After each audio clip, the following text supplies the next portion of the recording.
ദേ ആരോ വന്നിരിക്കുന്നു. ആരാന്ന് ചോദിച്ചില്ലേ? കണ്ടിട്ടൊരു പ്രൊഡ്യൂസറാണെന്നാ തോന്നുന്നത്. ആ, ഇത്തിരി നേരം അവിടെ ഇരിക്കട്ടെ.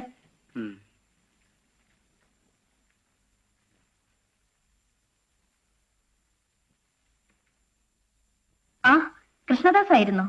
പിന്നെന്തൊക്കെയുണ്ട് വിശേഷങ്ങൾ? അങ്ങനെ വിശേഷമൊന്നുമില്ല. എല്ലാവരും ഒന്ന് കാണാന്ന് കരുതി ഇറങ്ങിയതാ.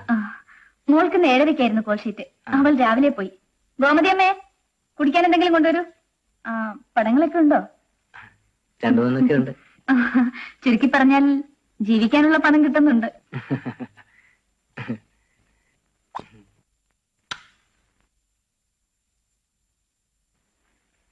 ഞാൻ സിനിമയിൽ അഭിനയിക്കുന്നത് പണത്തിന് വേണ്ടിയൊന്നുമല്ല. 1 വർഷം കൂടെ കഴിഞ്ഞാൽ ഒരു പ്രൊഡക്ഷൻ തുടങ്ങാനാണ് പരിപാടി. അതിനുമുൻപ് ഫീൽഡുമായിട്ടൊന്ന് പരിചയപ്പെടാമെന്ന് കരുതി, അത്രേ ഉള്ളൂ. പ്രൊഡക്ഷൻ തുടങ്ങാൻ ആരെങ്കിലും സഹായിക്കുമോ അതോ? ആരുടെയും സഹായമൊന്നും വേണ്ട. അതിനൊക്കെയുള്ളതൊക്കെ എന്റെ വീട്ടിലുണ്ട്. 1-2 ബസ് സർവീസും കുറെ റബ്ബർ എസ്റ്റേറ്റും ഒക്കെ ഉണ്ട്.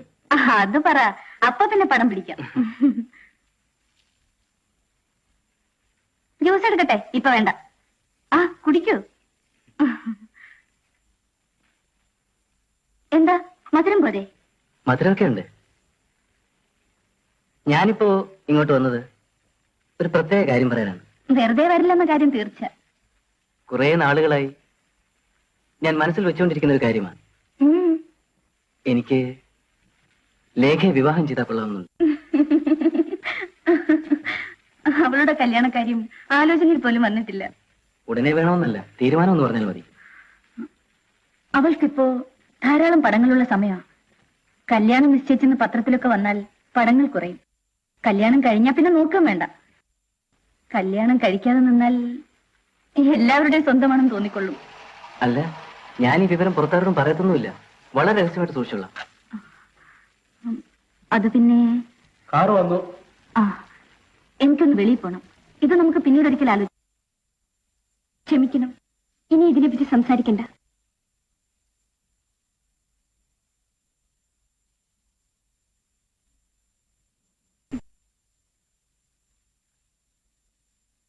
എന്നെ ഇഷ്ടമില്ലാത്തോണ്ടാണോ? എനിക്ക് കൃഷ്ണദാസിനെ ഇഷ്ടമാണ്. പക്ഷെ വിവാഹം വേണ്ട. നമുക്കിങ്ങനെ നല്ല സുഹൃത്തുക്കളായി കഴിഞ്ഞാൽ മതി. എന്നൊന്നും തോന്നരുത്.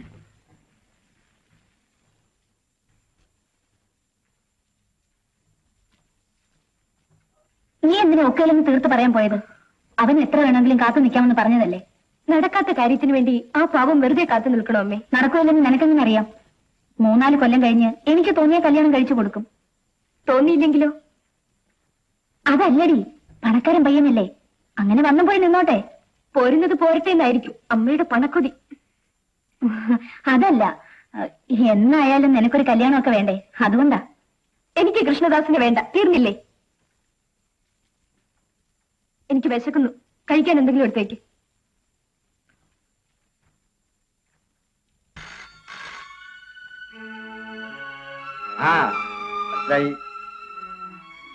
ആരെ? കൃഷ്ണദാസോ? കൊള്ളാമല്ലോ. എന്നിട്ട് ലേഖ എന്ത് പറഞ്ഞു? അത് വേണ്ടായിരുന്നു. പാവം ഒന്ന് സഹായിക്കാമായിരുന്നില്ലേ? എന്താ ചിരിച്ചത്? അത് പോട്ടെ, ഞാൻ കഥ കണ്ടെത്തിയിരിക്കുന്നു. A great story. എന്റെ റോൾ എന്താ? അസംതൃപ്തയായ ഭാര്യ, യങ് വൈഫ്. നേരിൽ കാണുമ്പോൾ എക്സ്പ്ലെയിൻ ചെയ്യാം. ഞാൻ 15th ഇവിടുന്ന് പോകും. എഴുതുന്ന അവിടെ ഇരുന്നാ. ഇവിടുന്ന് ഒരു 10-20 മൈൽ കാണും. എന്താ, പോരുന്നോ? എനിക്ക് ഷൂട്ടിംഗ് ഉണ്ടല്ലോ. എന്നാലും ഞാൻ നോക്കട്ടെ. അമ്മയുടെ കാര്യമാ. കമാൺ, നീ പ്രായമായ ഒരു പെണ്ണല്ലേ. Be free.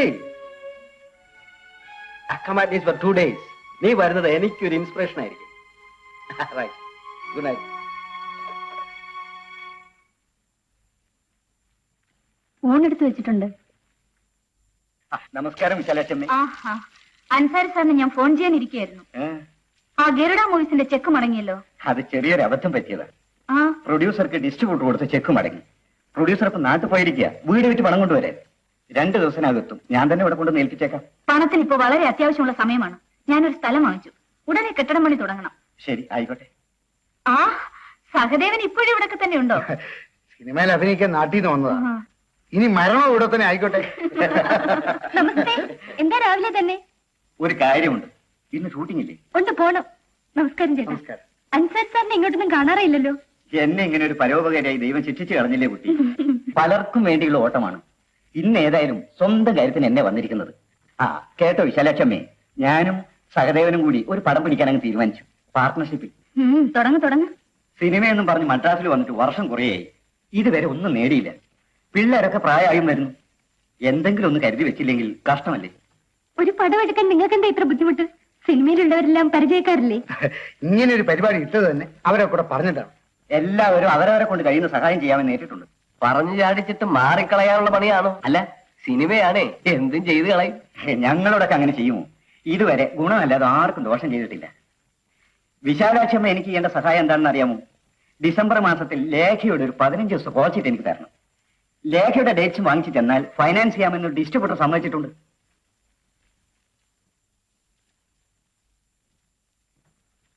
അതിനൊരു കുഴപ്പമുണ്ടല്ലോ സാറേ. ഡിസംബറിൽ ഇവൾക്ക് ഡേറ്റ് കാണുമെന്ന് തോന്നുന്നില്ല. പക്ഷെ എന്റെ കാര്യത്തിൽ ഒരു ചെറിയ ഒരു നിവൃത്തിയില്ല സാർ, ഇത് സിനിമയാണ്. അമ്മേ നീ മിണ്ടണ്ട. ആ സാർ ഇവിടെ ഒന്ന് പറഞ്ഞ നിലയ്ക്ക് ഞാനൊരു സഹായം ചെയ്യാം. 75 രൂപ ഇപ്പോൾ ഇവൾ വാങ്ങിക്കുന്നുണ്ട്.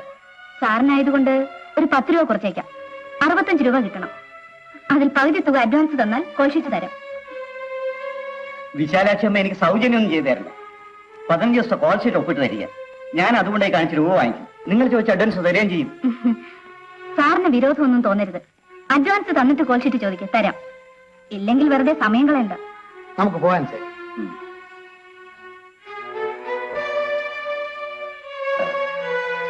വരട്ടേലേക്ക് നന്ദികേടായിപ്പോയി. കാശ് തരുന്നവരോട് മാത്രം നന്ദി കാണിച്ചാൽ മതി. കാശ് കാശ് കാശ്. അയ്യോ, ഇതൊക്കെ ഇത്ര പെട്ടെന്ന് മറന്നുപോയോ? എടി നീ എന്നെ പഠിപ്പിക്കാനെന്ന് പറഞ്ഞ കേട്ടോ. വേറെ റെഡിയായി ഷൂട്ടിങ്ങിന് പോകാൻ നോക്ക്. എനിക്ക് മനസ്സില്ല പോകാൻ. ലേഖേ, മനുഷ്യത്വമില്ലാത്ത ജന്തുക്കൾക്ക് വേണ്ടി ചാപ്പാൽ പാടുപെടാൻ എനിക്ക് മനസ്സില്ല. എടി, നിനക്ക് ഒന്നുകൂടെ പറയാമോ? 100 പ്രാവശ്യം ഞാനിത് പറയും. എനിക്ക് മനസ്സില്ല പോകാൻ, മനസ്സില്ല.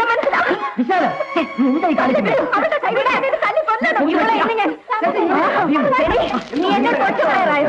അത്രയ്ക്ക് അഹങ്കാരം അവരെ ഇന്ന് ഞാൻ വിടോ.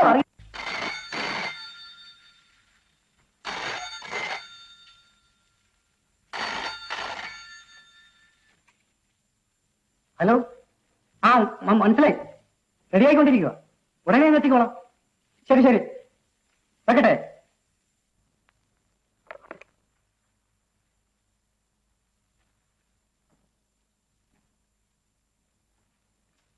മോളെ, ലേഖ മോളെ, കഥ തുറക്കും മോളെ, തുറക്ക് മോളെ, മോളെ തുറക്ക്. ശാന്തമ്മേ, മോളെ ശാന്തമ്മേ, മോളെ. അവിടെ അവരെല്ലാവരും നിനക്ക് വേണ്ടി കാത്തിരിക്കുന്ന സ്റ്റുഡിയോയിൽ നിന്ന് ഫോൺ വന്നിരിക്കുന്നെന്ന്. മോളെ ശാന്തമ്മേ, കഥ തുറക്ക്. ഈ പെണ്ണ് എന്തെടുക്കുക? എന്റെ മോള് കഥ തുറക്ക്. മോളെ തുറക്ക്.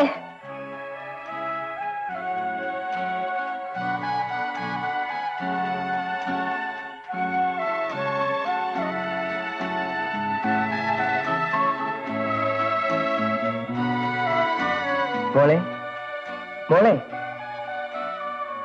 മോളെ.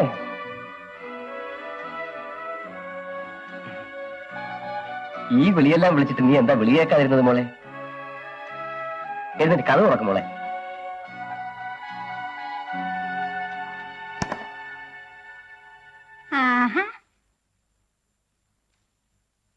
അമ്മ ഇനി പോരെ.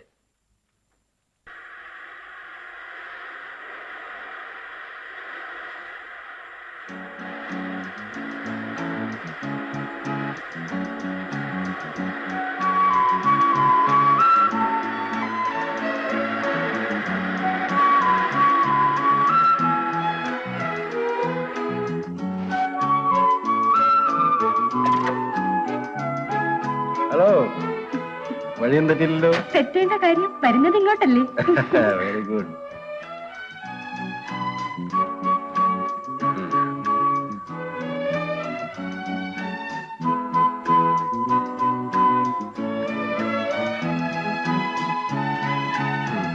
ആട്ടെ, എന്ത് പറഞ്ഞാ പോകുന്നത്? ഇങ്ങോട്ട് തന്നെയാന്ന് പറഞ്ഞു. അമ്മ സമ്മതിച്ചോ? അന്ന് വിളിച്ചപ്പോ ആ വഴക്കിന്റെ കാര്യം ഞാൻ പറഞ്ഞില്ലേ, അതേ പിന്നെ ഇപ്പൊ ഞാൻ എന്ത് പറഞ്ഞാലും കേൾക്കും. Oh, so you are free now. എഴുതി കഴിഞ്ഞോ? ഇല്ല, ഇനി തുടങ്ങണം. തുടങ്ങിയത് പോലും ഇല്ലേ? പിന്നെ 4 ദിവസം ഇവിടെ എന്ത് ചെയ്യായിരുന്നു? ഞാൻ നിന്റെ വരവിന്റെ മയക്കത്തിലായിരുന്നു. Now I will start. Sajji, Chandrasekharan, Mrs Nair, Sujatha. That's Lekha. ആ, നീ ഇന്ന് തന്നെ തിരിച്ചു ചെല്ലാമെന്ന് പറഞ്ഞിട്ടാണോ പോകുന്നത്? ആണോ? പറഞ്ഞാലും പോകില്ല. മിക്ക രാത്രികളിലും ഞാൻ ആ സ്വപ്നം കാണും. ചിറകുകളുള്ള ഒരു വലിയ കൈ എന്നെ തൂക്കിയെടുത്തുകൊണ്ട് മുകളിലോട്ട് പറന്നു പോകും. മേഘങ്ങളുടെ ഇടയിൽ കൂടി പോകുമ്പോൾ എനിക്ക് ഭാരമില്ലാതാകും. എന്നെ പിടിച്ചിരിക്കുന്ന കൈ ആവശ്യമില്ലെന്ന് എനിക്കെപ്പോൾ തോന്നും. ഞാൻ പിടിവിടുവിച്ച് സ്വതന്ത്രയാകും. പെട്ടെന്ന് ഒരു മരക്കഷ്ണം പോലെ ഞാൻ താഴോട്ട് പോരും. താഴെ കൂർത്ത പാറക്കെട്ടുകളിൽ വീണ് ചിതറിത്തെറിച്ചു പോകും. അപ്പോൾ ആ പാറക്കെട്ടുകൾക്കിടയിൽ നിന്ന് 1000 കൈകൾ ഉയർന്ന് കൂട്ടിത്തല്ലുന്നത് കാണും. ആ ശബ്ദം കേട്ട് ഞാൻ ഞെട്ടി ഉണരും. ഉണർന്നു കഴിഞ്ഞാൽ ശ്വാസം മുട്ടുന്നത് പോലെ തോന്നും. പിന്നെ കുറെ നേരം കരയും. ആരും എന്നെ സ്നേഹിച്ചിട്ടില്ല. ആദ്യമായാണ് സ്നേഹം എന്താണെന്ന് മനസ്സിലാവുന്നത്. എപ്പോഴും എന്നോടൊന്നിച്ചുണ്ടാവുമോ? എന്റെ വീടൊരു നരകമാ. ഇനി അവിടെ കഴിഞ്ഞാൽ എനിക്ക് ഭ്രാന്ത് വരും. എനിക്ക് അവിടെ നിന്ന് രക്ഷപ്പെടണം. എന്നെ രക്ഷപ്പെടുത്തുവോ?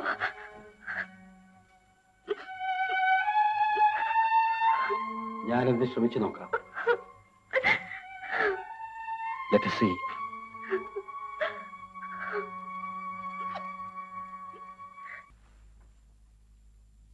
പണി തുടങ്ങിയിട്ടേ ഉള്ളൂ. എന്റെ കയ്യിലുണ്ടായിരുന്ന സ്വർണം മുക്കാലും വിറ്റു. ഇനി മോളുടെ സ്വർണം മാത്രമേ ഇവിടെയുള്ളൂ. നീ അമ്മയെ കാര്യമായിട്ടൊന്ന് സഹായിച്ചില്ലെങ്കിൽ എല്ലാം കുഴയും മോളെ.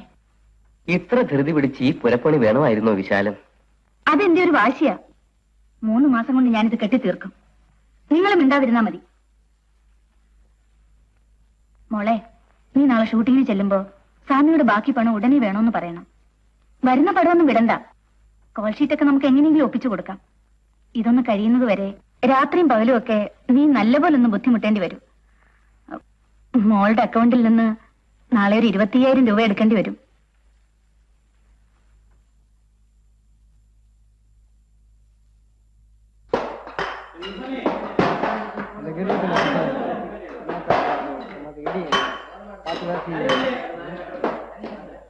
ഇന്നെന്താ നേരത്തെ? പുള്ളിക്കാരനോടെ?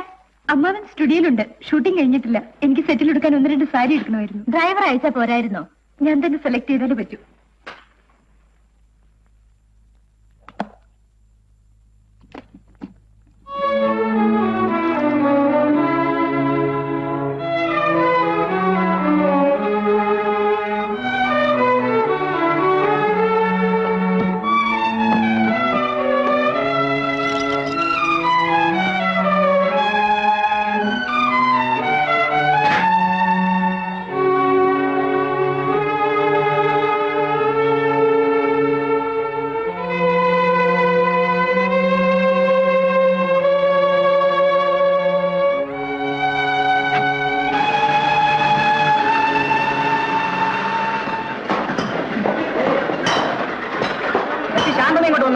ഇല്ല, നിങ്ങൾ രണ്ടുപേരും കൂടെ അല്ലേ രാവിലെ ഷൂട്ടിങ്ങിന് പോയത്? ഉടനെ വരാമെന്ന് പറഞ്ഞ് സ്റ്റുഡിയോന്ന് കാർ എടുത്തോണ്ട് പോന്നതാ. ഞങ്ങൾ പോരുന്നവരെ തിരിച്ചെത്തിയിട്ടില്ല.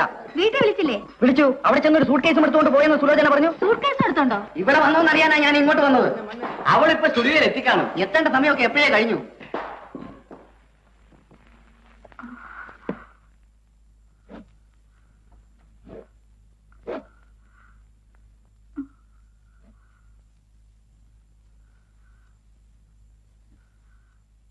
അവളുടെ മാലയും മളയും എല്ലാം എടുത്തുകൊണ്ട് അവൾ പോയിരിക്കുന്നു. ആണോ? അവൾ എവിടെ പോയിരിക്കുന്നു അറിഞ്ഞില്ലല്ലോ. ആർക്കാ വിശാലം?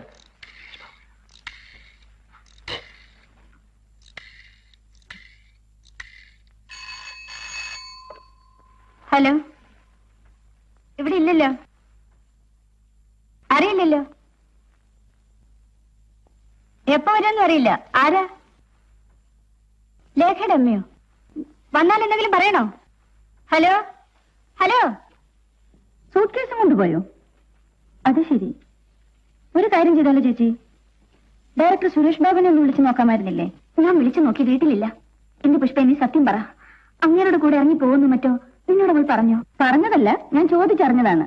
അയാൾക്ക് വേണ്ടി മരിക്കാൻ പോലും ഒരുക്കമാണെന്ന് അവൾ പറഞ്ഞു കളഞ്ഞു. എന്നിട്ട് നേരത്തെ നീ ഇത് എന്നോട് പറഞ്ഞില്ലല്ലോ പുഷ്പേ. ഞാനിനി എവിടെ പോയി തിരക്കാനാ? വിഷമിക്കാനൊന്നുമില്ല, അയാളുടെ കൂടെ തന്നെ ഉണ്ടാവും. ചോദിച്ചിട്ട് പോരാമായിരുന്നു. ഇതൊരു ഒളിച്ചോട്ടം പോലെ ആയിപ്പോയി. ചോദിച്ചാ വിടുമെന്ന് വിചാരിക്കുന്നുണ്ടോ? മുറി പിടിച്ച് അടച്ചിടുവാ തള്ള. I feel worried. ഇതിന്റെ പിന്നാലെ എന്തൊക്കെ നടക്കാൻ പോകുന്നു? ഒന്നും നടക്കാൻ പോകുന്നില്ല. ഞാൻ എന്റെ വീട്ടിലെ കാര്യമാ പറഞ്ഞത്.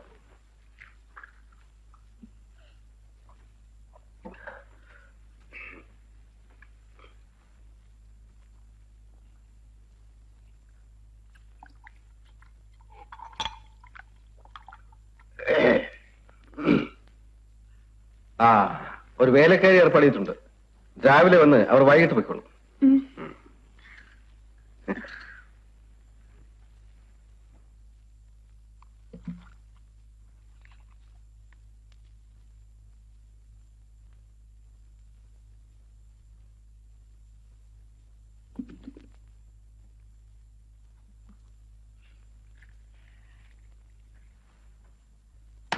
നമുക്കൊരു ഡ്രസ്സിംഗ് ടേബിളും കുറെ ഫർണിച്ചറും ഒക്കെ വാങ്ങണം. 1-2 ദിവസം കഴിയട്ടെ. പണത്തിന്റെ കാര്യത്തിലാണെ ബുദ്ധിമുട്ടുണ്ട. 52,000 രൂപ എന്റെ അക്കൗണ്ടിലുണ്ട്. അമ്മ എടുക്കാനിരുന്നതാ വീട് പണിക്ക്. You keep that with you. പണമില്ലാത്തത് കൊണ്ടല്ല, തൽക്കാലം നമുക്കൊന്ന് ഒതുങ്ങി കഴിയേണ്ടിയിരിക്കുന്നു. കൂടുതലൊന്നും പരസ്യപ്പെടുത്തിക്കൂടാ. ഞാൻ പറയുന്നത് മനസ്സിലാകുന്നുണ്ടോ? ഗീതയോട് ഞാനൊരു നുണ പറഞ്ഞിരിക്കുക. സ്ക്രിപ്റ്റിന്റെ ബാക്കി ജോലി പൂർത്തിയാക്കാൻ എവിടെയെങ്കിലും ഒരാഴ്ച മാറി താമസിക്കുകയാണ്. ഒരാഴ്ച കഴിയുമ്പോഴോ? അങ്ങനെ എന്നോട് ചോദിക്കരുത്. വ്യക്തമായ മറുപടിയൊന്നും ഇപ്പോഴെന്റെ കയ്യിലില്ല. ഞാൻ നേരത്തെ പറഞ്ഞതല്ലേ, ഇതൊരു തരം പരീക്ഷണമാണ്, ഒരു അറേഞ്ച്മെന്റ്. Let us see. നിനക്ക് നാളെ ഷൂട്ടിംഗ് ഇല്ലേ? ഉണ്ടെന്ന് തോന്നുന്നു. എവിടെയാണെന്നോ എന്താണെന്നോ എനിക്കൊരു ഓർമ്മയും ഇല്ല. കുറച്ചു ദിവസത്തേക്ക് എനിക്ക് വയ്യ. നമുക്ക് മദ്രാസ് വിട്ട് എവിടെയെങ്കിലും പോകാം. നീ കുറെ കൂടി ആലോചിച്ച് വേണം മുന്നോട്ട് പോകാൻ. ഷൂട്ടിംഗ് മുടങ്ങിയാൽ ആളുകൾ അന്വേഷിച്ച് ഇവിടെ എത്തും. ആരും ഈ വീട് പെട്ടെന്ന് കണ്ടുപിടിക്കില്ല. ഫോണോ ഇല്ലല്ലോ. കുറച്ചു ദിവസമെങ്കിലും നമ്മൾ രണ്ടുപേരും മാത്രമേ ഇവിടെ ഇങ്ങനെ കഴിയാം.